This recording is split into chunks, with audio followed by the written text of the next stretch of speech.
Hello, নমস্কার। আজকে সৃজনশীল জীবনের আরেকটা ব্লগ নিয়ে আসলাম। আজকে রান্না করব দুধ শুক্তো, দুধ দিয়ে শুক্তো, যে অনুষ্ঠান বাড়ির মতন শুক্তোটা করব। তা আপনারা দেখেন আমি কিভাবে করি। কেমন আছেন সবাই? আশা করি সবাই ভালো আছেন। এটার মধ্যে কোনো হলুদ দেবো না, এটা বাড়িতে আমাদের শুক্তোটা এরকমভাবেই করি। আর এই দেখেন, আগে করলাগুলো লবণ দিয়ে রেখেছি, এটা ভেজে নেব। তেলটা গরম হোক। আর তার মধ্যে দেবো, এই দেখেন, তেজপাতা, একটা শুকনো লঙ্কা, এই যে কাজু বাদাম বাটা, এই যে সরিষা এবং রাঁধুনি, এইটা দেবো। আর বড়ি ভাজা দেবো। আমি করি, আপনারা দেখেন কীভাবে আমি করি। যাই হোক, সব দিন আসতে পারি না, মাঝে মধ্যেই আসি। আপনারা কেমন আছেন? চারিদিকে শুধু যুদ্ধ আর যুদ্ধ, ভয় সবাই আগে মনে। এবং সবাই সাবধানে থাকবেন, যে যেখানে আছেন। সবারই আত্মীয় স্বজন বিদেশে কম বেশি আছে, সবার জন্য আপনারা সবাই প্রার্থনা করবেন। সবাই মিলে আমরা, ঈশ্বর যেন তাদের ভালো রাখে। এই যে এখন আমি করলাটা ভেজে নিই। সব তরকারি ভাজতে হয় না, এই যে করলাটা ভেজে নেব।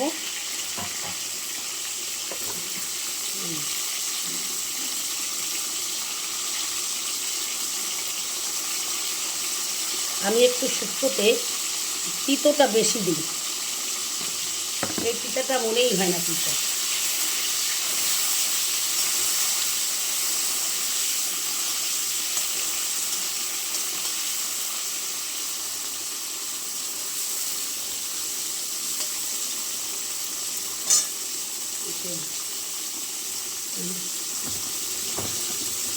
লবণ, বেগুনটাও লবণ মাখিয়ে রেখেছি, দেখেন জল কেটে যাবে এবং খুব ভালো হবে। এটা ভাজতেও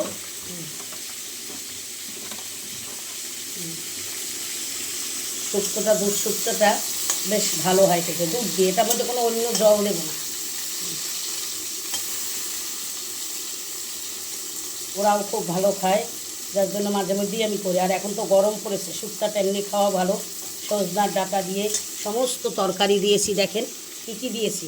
একটু কুমড়া, মিষ্টি আলু, সজনার ডাঁটা, তারপরে আলু, পেঁপে, কাঁচকলা, এই যে সমস্ত দিয়েছি। যা তরকারি থাকবে ধরে সবটাই দেবেন, এরকম বড় বড় করে কাটবেন। ব্যাস, এটা এরকম করে সব তরকারি কাটা হয়ে গেছে, কাটা দিয়ে জল ধরিয়ে রেখেছি।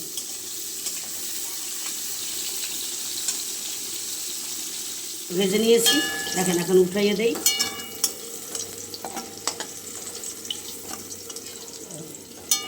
এখন একটু বড়িটা ভেজে নেই, তারপরে বড়িটা একটু লাল করে ভাজবো।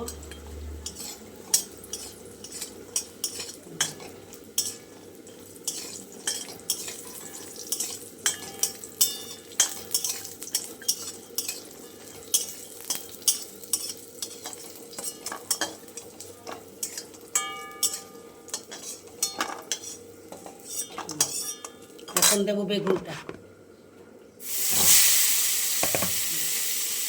বেগুনটাকে ভেজে নিই।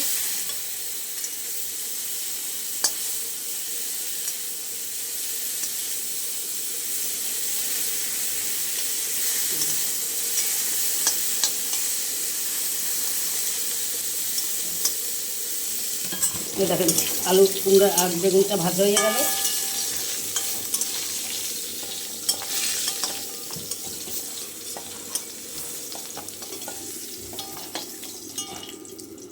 একটা গোলবাটির হাতার তো।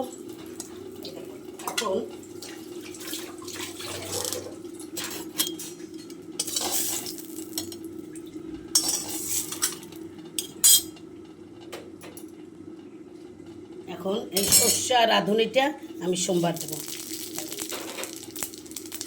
এটা এরকম হইলে পরে দেখেন আমি করে দিচ্ছি।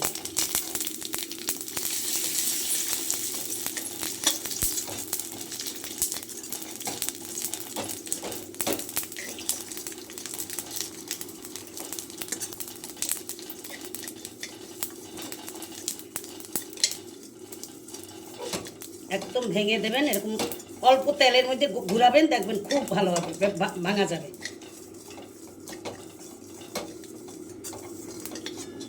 দেখেছেন? এখন তরকারি সবজিটা দিয়ে দেব। এই সবজিটা দিয়ে এখন একটু নুন দিয়ে, এই যে 1 চামচ নুন দিয়ে, এটা মধ্যে তো হলুদ টলুদ দেওয়ার কোনো দরকার নেই, কাজেই দেখেন এটা এখন ঢাকা দিয়ে দেবেন। এটা ঢাকা দিয়ে রাখলেই জল ছাড়বে। 2-4 মিনিট এরকম একটু আমি কষিয়ে নিই।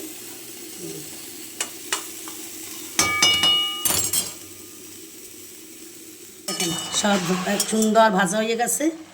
এই এখন দুধটা দিয়ে দেব।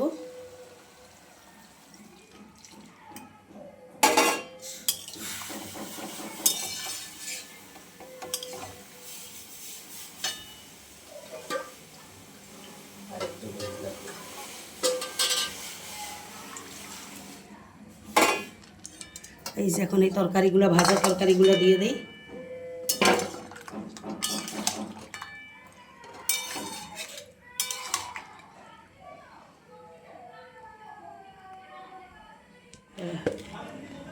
চিনিটা দেই, ব্যাস হয়ে এলো। আপনাদের দেখাচ্ছি।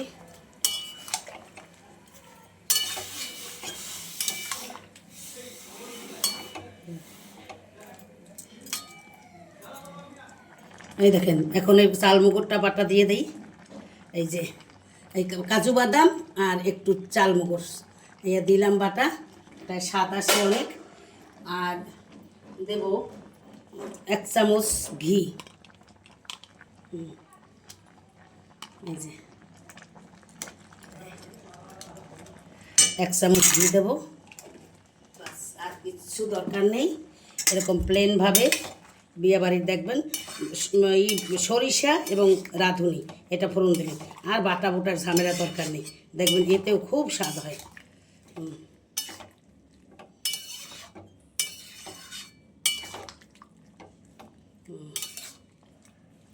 খুব স্বাদ হয়। এবং কাঁচা জল বা সাদা জলটা ব্যবহার করবেন না, দেখবেন খুব টেস্ট হয় মিটা, আর ভালো হয়। আপনারা সবাই করে খাবেন এবং আমাকে জানাবেন কে কে করে খেলেন আর না খেলেন। সবাই আমার পাশে থাকবেন। দাঁড়ান ঢেলে নেই, দেখাই দিচ্ছি।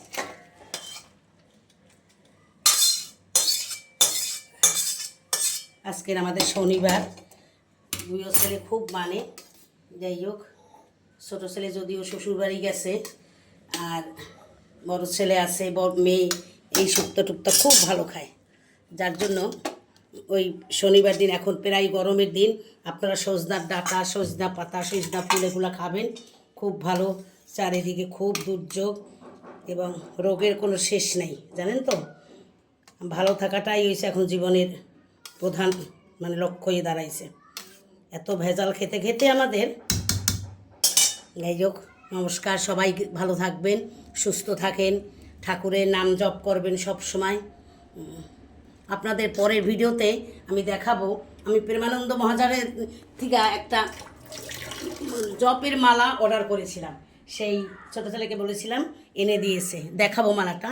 আজকে দেখালাম না, যেহেতু তোমার হাতে এঁঠো, পরের দিন ভিডিওতে আমি দেখাবো।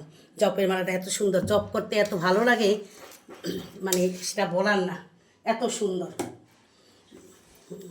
যাই হোক, এই নিয়ে আসি ছেলে পেলে নাতি পুতি নিয়ে। যাই হোক, নমস্কার। সবাই ভালো থাকবেন।